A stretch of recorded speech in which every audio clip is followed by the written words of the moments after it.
Hello বন্ধুরা, welcome back to my channel. আজ একটি নতুন রেসিপি নিয়ে চলে এসেছি আপনাদের কাছে।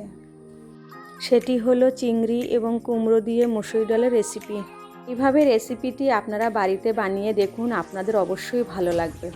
চলুন তাড়াতাড়ি রেসিপিটি শুরু করা যাক।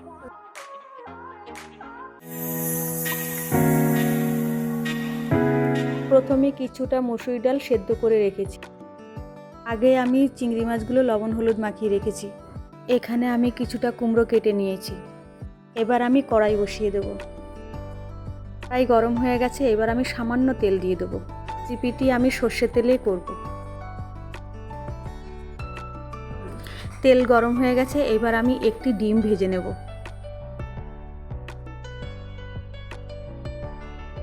ডিমটি ভাজা হয়ে গেছে, এবার আমি ডিমটি একটি পাত্রে তুলে নেব। কড়াইতে পুনরায় সামান্য তেল দিয়ে দেবো। এবার লবণ হলুদ মাখিয়ে রাখা চিংড়ি মাছগুলো হালকা ভেজে নেব। চিংড়ি মাছগুলো হালকা ভাজা হয়ে গেছে, এবার আমি একটি পাত্রে তুলে নেব। পুনরায় কড়াইতে তেল দিয়ে দেব।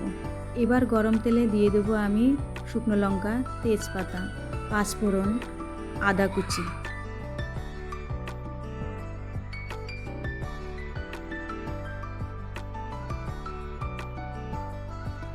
এবার কাঁচা লঙ্কা এবং পেঁয়াজ কুচি ফোড়নে দিয়ে দেবো।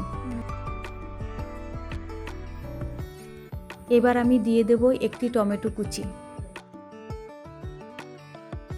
এবার আমি হলুদ এবং লবণ দিয়ে দেব।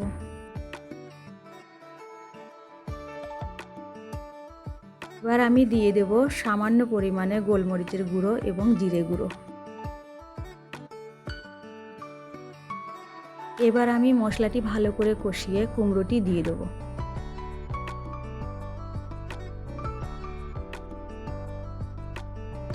এবার আমি ঢেকে দেব। কিছুক্ষণ পর ঢাকনাটি তুলে নেব। এবার আমি ভালোভাবে কুমড়োটিকে কষিয়ে নেব। এবার আমি আগে থেকে ভেজে রাখা ডিম চিংড়িগুলো দিয়ে দেব। পুনরায় ঢেকে দেব। কিছুক্ষণ পর ঢাকনা তুলে সিদ্ধ করে রাখা ডালগুলো দিয়ে দেব। পুনরায় ঢেকে দেব। কিছুক্ষণ পর ঢাকনা তুলে উষ্ণ গরম জল দিয়ে দেব।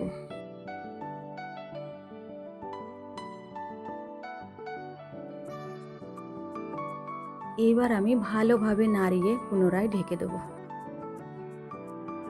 কিছুক্ষণ পর ঢাকনা তুলে সামান্য চিনি দিয়ে দেব।